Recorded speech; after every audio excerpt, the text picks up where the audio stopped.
Hai, Assalamualaikum dan salam sejahtera. Dalam tahun 2020 yang lalu, saya ada tulis satu artikel pasal Xiaomi Mi TV Stick dan saya bagi tajuk pada artikel itu adalah semua orang kena ada gadget ni. Tapi dalam tahun 2021 ni, semuanya dah berubah sebab Xiaomi Mi TV Stick ada pesaingnya dan ia adalah Mi Cool KD1.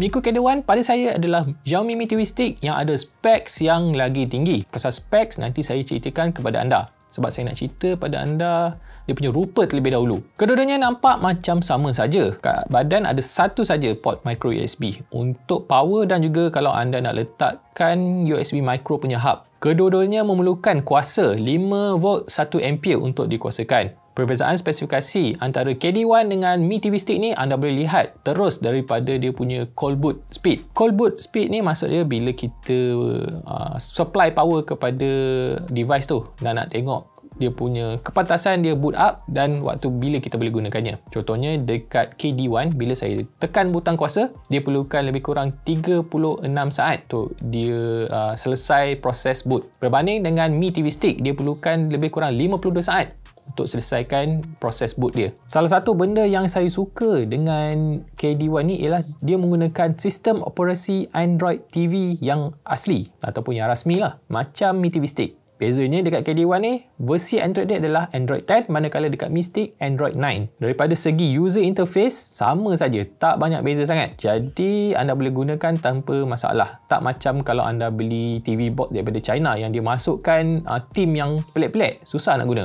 Disebabkan ia gunakan sistem operasi Android yang asli, dia adalah Google Play Store. Dekat sana anda boleh install beribu-ribu aplikasi daripada yang multimedia sampailah yang permainan. Kalau aplikasi anda tak ada, anda boleh sideloadkan saja gunakan fail pemasangan APK. Daripada sistem operasi, saya pergi kepada spesifikasi teknikal untuk kedua-dua TV Stick ni. Walaupun saiz dia nampak sama saja, KD1 ni spek dia lagi tinggi daripada Mi TV Stick. Perbezaan yang pertama, dia punya SoC dekat atas papan utama. Untuk Mi Cool KD1, dia menggunakan chip pemproses 4 teras Cortex A53 pada kelajuan 1.8 GHz. Dekat Mi TV Stick sama juga, chip pemproses dia 4 teras Cortex A53, cuma dia punya kelajuannya rendah sikit, 1.4 GHz. Dekat bahagian RAM lah, KD1 ni jauh meninggalkan Mi TV Stick. KD1 diberikan RAM DDR4 sebesar 2GB, manakala Mi TV Stick hanya ada 1GB RAM dan menggunakan jenis DDR3 yang jauh lagi perlahan daripada DDR4.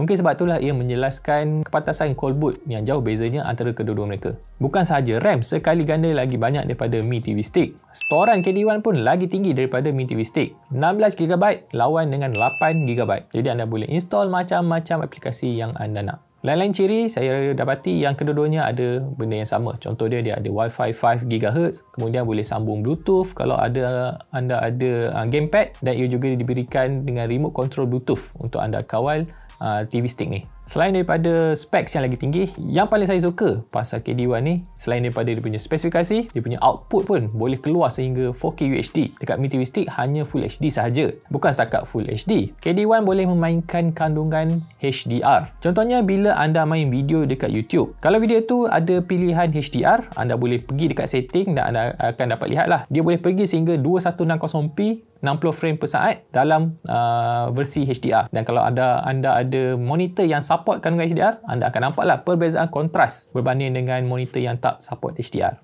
Tapi ada satu kekurangan pada Mi Cool KD1 ni yang saya perasan. Memanglah dia ada aplikasi Netflix kat dalamnya, tapi dia cuma boleh mainkan kandungan dalam resolusi SD sahaja, lagi rendah daripada Full HD. Jadi kalau anda sambungkan KD1 pada panel paparan 4K UHD, anda memang nampak sangat dia punya kesan pixelation. Tak macam Mi TV Stick. Mi TV Stick dia juga didatangkan dengan aplikasi Netflix terpasang dalamnya, tapi ia boleh mainkan sehingga resolusi Full HD. Disebabkan bila saya beli Mi Cool KD1 ni, saya tak harap pun saya nak tonton Netflix pada resolusi UHD. Sebab dekat TV saya pun memang sudah tersedia aplikasi Netflix yang boleh saya gunakan untuk tonton Netflix pada resolusi tersebut. Hal ini kerana saya sarankan Mi Cool KD1 ni untuk orang yang ada set TV UHD ni, tapi ia bukan daripada jenis Android TV. Contohnya macam kalau anda ada TV Samsung Tizen, LG WebOS ataupun Hisense VIDAIO atau yang seangkatan dengannya. Kalau anda tak ada TV 4K UHD pun, saya masih sarankan anda untuk beli Mi Cool KD1 ni berbanding dengan Mi TV Stick. Contohnya, kalau anda ada sistem entertainment dalam kereta yang boleh terima input HDMI. Memanglah anda punya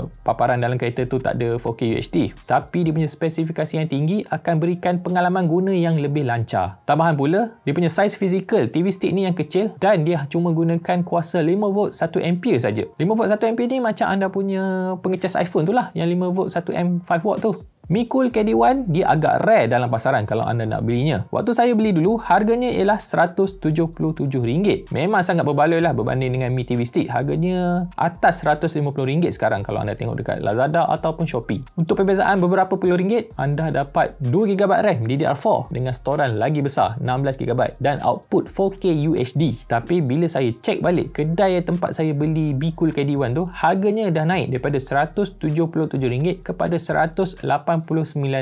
Tapi saya rasakan yang ia masih berbaloi dibandingkan dengan spesifikasi yang anda dapat. Ada antara anda yang dah gunakan Mi Cool KD1? Share lah pengalaman anda dalam ruangan komen nanti. Silalah racun kawan-kawan anda yang lain. Macam biasa, kalau anda rasakan video ni bermanfaat, kongsi dengan kawan-kawan anda. Selain kat YouTube, kami juga ada di Facebook, Instagram dan di Twitter dan di TikTok. Okey, saya jumpa anda lagi dalam video saya yang seterusnya. Assalamualaikum.